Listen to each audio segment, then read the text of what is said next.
Bismillahirrahmanirrahim. Assalamualaikum warahmatullahi wabarakatuh. Waalaikumsalam warahmatullahi wabarakatuh. Alhamdulillah, wassalatu wassalamu ala Rasulillah wa ala alihi wa sahbihi wa wala. Teman-teman sekalian, apa kabar hari ini? Alhamdulillah. Ya, baik ya. Sebelum kita mulai pada acara, mari kita berdoa agar pembelajaran kita tentu mendapatkan keberkahan dari Allah Subhanahu wa taala.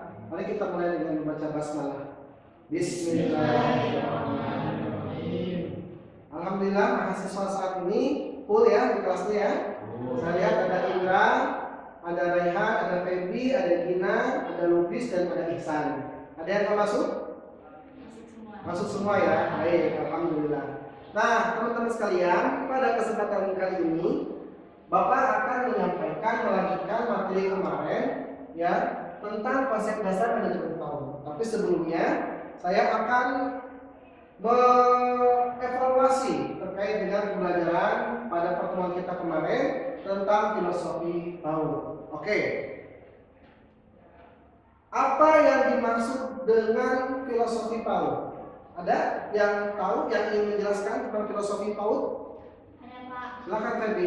Filosofi tahun itu menjelaskan bahwa seorang anak perlu dikembangkan, yaitu tujuannya anak-anak itu harus menjadi manusia yang efektif dan produktif. Luar biasa. Aplaus dong buat Feby. Oke. Saya juga menyinggung tentang sejarah bagaimana Nabi dan para sahabat itu mendidik generasi muda, terutama anak-anak yang masih kecil pada saat itu. Dimana kalau kita melihat sejarah, ada 3 periode dalam mendidik anak menjadikan seseorang, ya, yaitu 7 tahun pertama, 7 tahun kedua, dan 7 tahun ketiga. 7 tahun pertama kita menjadikan anak sebagai raja, betul ya. Apa yang menjadi keinginan anak kita ikuti, karena usia itu adalah usia di mana anak kebanyakan meniru pekerjaan dari orang tuanya. Kemudian usia 7 tahun yang kedua, dimulai dari usia 8 sampai dengan usia 14 tahun, itu jadikan anak sebagai budak pilihan. Betul, seanak harus tahu mana yang perintah, mana yang larangan. Sedangkan 7 tahun yang ketiga, dari usia 15 sampai 21 tahun, jadikan anak sebagai teman diskusi atau sahabat ya. Baik, terima kasih ini. Berarti sebelumnya sudah belajar dengan baik ya. Sekarang mari kita lanjutkan. Bapak di sini akan menjelaskan tentang konsep dasar manajemen tahun. Ya, pada perkuliahan kali ini kita akan membahas tentang CPMK, yaitu capaian pembelajaran mata kuliah, di mana mahasiswa PAUD mengimplementasikan manajemen pendidikan PAUD, di mana di sini ada perencanaan, pelaksanaan dan evaluasi. Ya, di mana sub CPMK-nya adalah mahasiswa mampu menganalisis pembaharuan PAUD melalui isu-isu manajemen PAUD saat ini. Kemudian mahasiswa mampu menganalisis pengelolaan program PAUD. Mudah-mudahan CPMK ini pada perkuliahan kali ini tercapai ya. Sebelumnya, apa yang dimaksud dengan manajemen? Kita kembali ke teori. Ya, manajemen adalah proses perencanaan, pengorganisasian, pengkoordinasian, dan pengontrolan sumber daya untuk mencapai sasaran secara efektif dan efisien menurut Ricky. Ya, proses mencapai tujuan melalui koordinasi dan integrasi segala sumber daya potensi dengan serangkaian kegiatan yang melibatkan orang lain. Jadi tidak ada yang namanya di dalam manajemen itu adalah Superman, yang ada adalah super team. Ya. Kemudian dilanjutkan bahwa yang namanya manajemen atau pengelolaan di dalam bahasa Indonesianya adalah komponen integral, ya, komponen yang tidak bisa dipisahkan ya dari proses pendidikan secara keseluruhan. Ya, kita pahami bahwa yang namanya pendidikan tidak bisa berjalan kalau tidak ada pengelolaan atau manajemen. Ya, mau jadi seperti apa pengelolaan kita? Ya, kenapa? Karena tanpa manajemen tidak mungkin tujuan pendidikan bisa diwujudkan dengan optimal. Siapa guru yang masuk, siapa aja yang masuk, yang mau, yang ikhlas, ya, anak tidak ada kedisiplinan dalam pembelajaran, ya, dibiarkan lari ke sana, lari ke sini, dibiarkan mau masuk atau tidak, itu tidak ada manajemen, ya, dan lain sebagainya. Sehingga perlu menumbuhkan kesadaran dan pentingnya manajemen dalam mengatur pendidikan dan pengajaran untuk membantu pelaksanaan pengajaran yang sesuai dengan tujuan pendidikan. Ya, dan ini adalah satu hal yang niscaya, di mana manajemen baik maka akan menghasilkan output atau lulusan yang baik. Manajemen yang tidak baik ya sama, implikasinya itu adalah pada output lulusan yang juga tidak baik. Oke, teman-teman sekalian, sekarang kita lebih spesifik kepada PAUD-nya, ya, pendidikan anak usia dini, di mana manajemen pengelolaan PAUD ini pada dasarnya merupakan implementasi manajemen pendidikan yang keseluruhan proses pendaya gunaan itu maupun sumber daya manusianya itu dalam rangka mencapai tujuan instruksional pendidikan anak usia dini. Ya, apa yang dimaksud dengan sumber daya? Yang dimaksud dengan sumber daya ini adalah komponen dalam sistem pendidikan. Ada program kegiatan belajar PKBM-nya, ada pembinanya, ada sarana, ada prasarana, ada uang atau dana dan komponen-komponen lainnya yang ini tidak bisa dipisahkan satu sama lain. Ya, tujuannya dari manajemen pengelolaan PAUD ini adalah agar sistem pendidikan berlangsung efektif dan efisien. Sekarang saya mau nanya sama teman-teman, di dekat rumah teman-teman ada nggak PAUD, TK, RK? Ada, ya. Bahkan PAUD ini banyak, itu semakin banyak yang berdirinya PAUD ini, ya. Ini menandakan bahwa sesungguhnya demografi Indonesia yang kemudian semakin banyak membutuhkan ya lembaga PAUD yang kredibel dan tentu saja bisa dipercaya.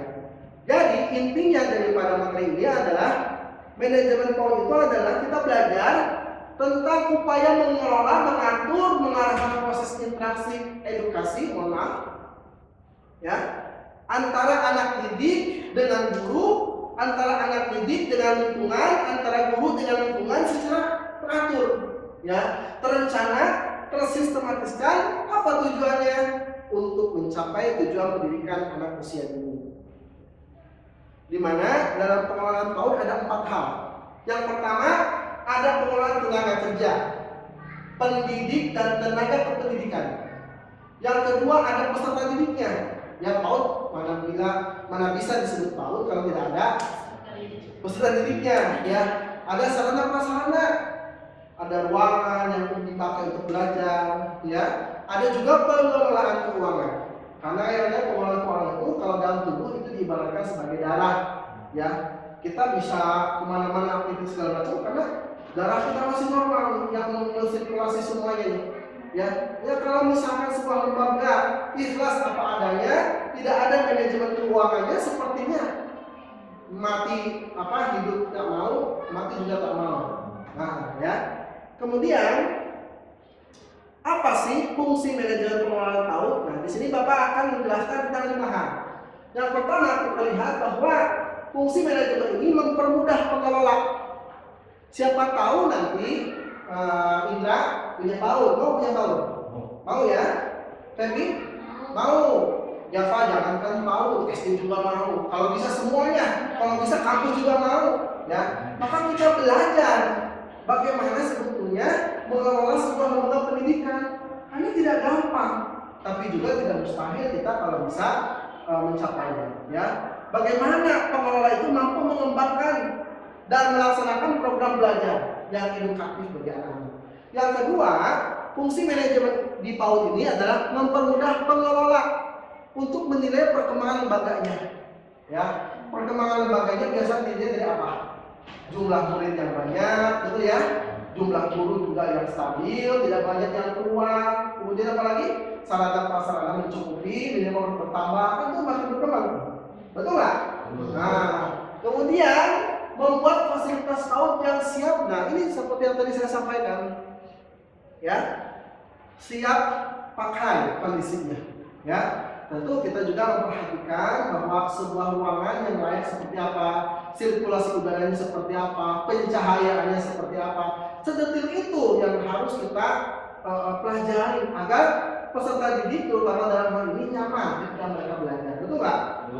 Belajar dalam keadaan gelap gulita nggak enak, atau pengap nggak enak. Betul ya? Ya, jangankan anak-anak lah, kita juga sama. pengennya ya begini ruangan kelasnya ya, cahaya cukup, lampu juga ada ya, kemudian juga tidak gerah ya. Kemudian menciptakan suasana PAUD ya, selalu tertib, teratur, bersih, juga meningkatkan efisiensi dalam penggunaan fasilitas lembaga.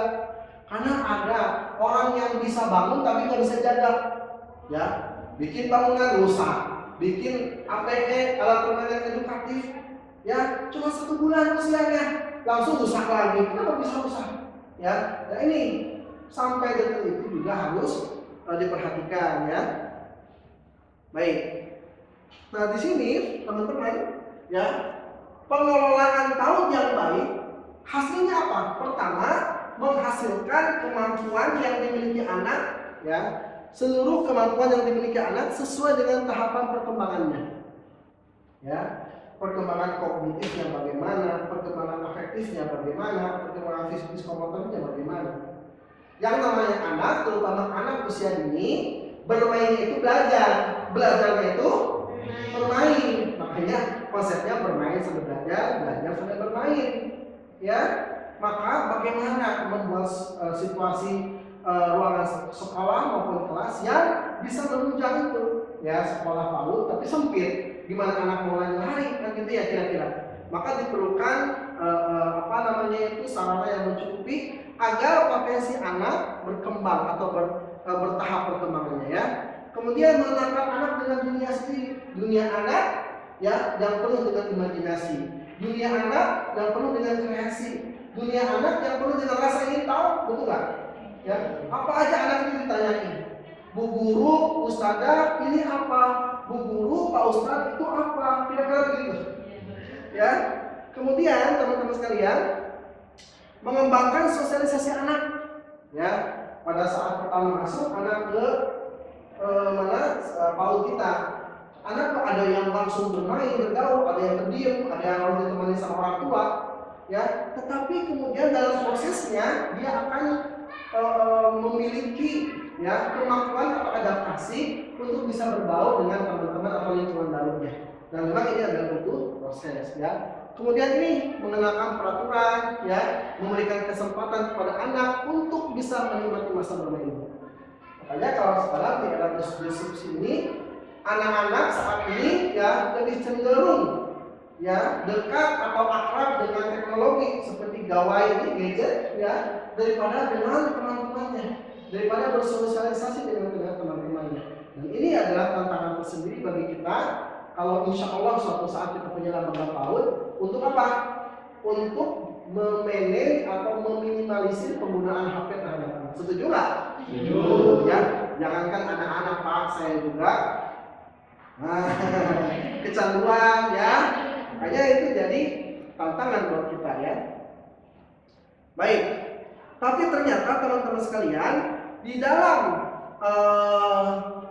perjalanannya ada model pengembangan yang berjalan saat ini, pengelolaan lembaga PAUD itu. Yang pertama kita disebut gotong royong. Model yang pertama ini adalah contoh-contoh yang tidak baik atau tidak sesuai dengan hasil yang diharapkan. Bagaimana manajemen gotong royong ini? Semua orang melakukan suatu pekerjaan, ya.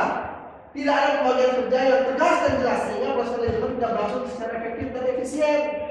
Ya, saya kadang-kadang jadi kepala sekolah, kadang-kadang jadi guru mengajar, kadang-kadang jadi mengantar anak ke toilet, kadang-kadang menjadi bendahara. Ya semuanya, ya saya ambil. Ya ini namanya manajemen gotong royong. Maka itu penting kaitannya dengan pembagian tugas kepada SDM yang kita latih. Ini tugas kamu, ini tugas saya. Ya sesuai dengan job desk masing-masing. Setuju nggak, Lubis? Setuju. Oke. Lubis dari mana asalnya? Dari Nyumpong. Mantap. Ya. Ada yang kedua, manajemen tukang cukur. Nah, yang tadi gotong royong, yang kedua tukang cukur. Apa maksudnya? Satu orang melakukan semua pekerjaan, mulai membawa kios, menyapu, motor rambut, bentuk kios, mengelola keuangan sekaligus. Ini one man show ya. Dalam organisasi banyak orang yang merasa dirinya mampu dalam segala hal dan tidak memberikan porsi pekerjaan kepada orang lain. Apa akibatnya? Organisasi ya semestinya dalam berjalan menjalankan beban pekerjaan yang banyak, yang lebih banyak ya kepada orang, tapi yang terjadi adalah tersentralisasi. Ya, jadi ya itu tadi hampir sama dengan manajemen gotong royong ya. Dan kalau kita ke tukang cukur, ya dia yang mengukur, dia yang terima duit, dia yang nyapu kan begitu. Ya. Dan yang terakhir itu ada yang namanya manajemen sungkanisme teman-teman, yaitu manajemen yang tidak asertif, budaya sungkan atau segan, ya, menunggu kesalahan teman, ya, dan budaya marah kalau ditegur, ya, membuat organisasi berjalan tidak tentu arah sehingga tidak bisa mencapai tujuan yang sebenarnya. Makanya kalau kita menjadi bagian dari pendidikan pendidik, ya kita harus membedakan dan memisahkan mana urusan sekolah, mana urusan pribadi. Ya, karena kalau urusan sekolah tujuannya jelas bahwa teguran, kemudian itu sifatnya peringatan, itu dalam rangka mengingatkan kita. Karena dalam sebuah manajemen itu, ya itu harus dilakukan. Ya, apa tujuannya adalah untuk mencapai goals yang dituju. Ya, begitu teman-teman ya. Maka tiga model itu memiliki banyak kekurangan. Tidak ada aspek struktural, job desk-nya, koordinasinya, evaluasi, dan juga proyeksi ke depan. Ini tiga manajemen tadi, manajemen gotong royong, ya, manajemen tukang cukur dan sungkanisme itu adalah contoh manajemen yang tidak baik. Ya.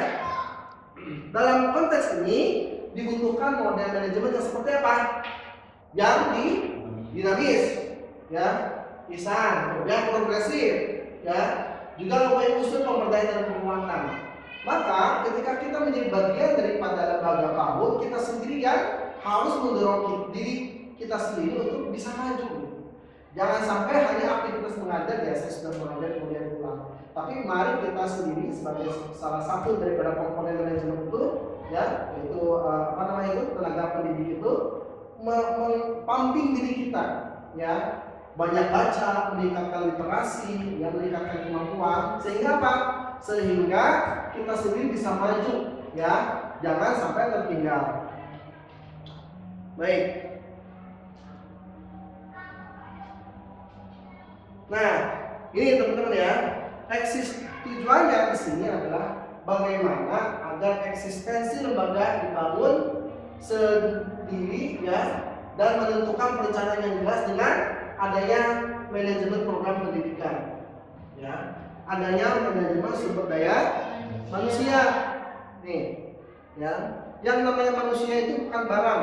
Yang namanya manusia itu adalah makhluk hidup yang dinamis. Satu guru wataknya bisa berbeda dengan guru yang lain, betul nggak? Ya, adanya manajemen keuangan, ya, kemudian juga adanya manajemen sarana dan prasarana, ya. Di sini teman-teman sekalian, sampai kita pada akhir materi yang ingin saya Bapak sampaikan. Apakah dari teman-teman ada pertanyaan atau pernyataan? Kalau tidak nanti saya yang nanya nih. Ada yang pertanyaan yang lain mungkin?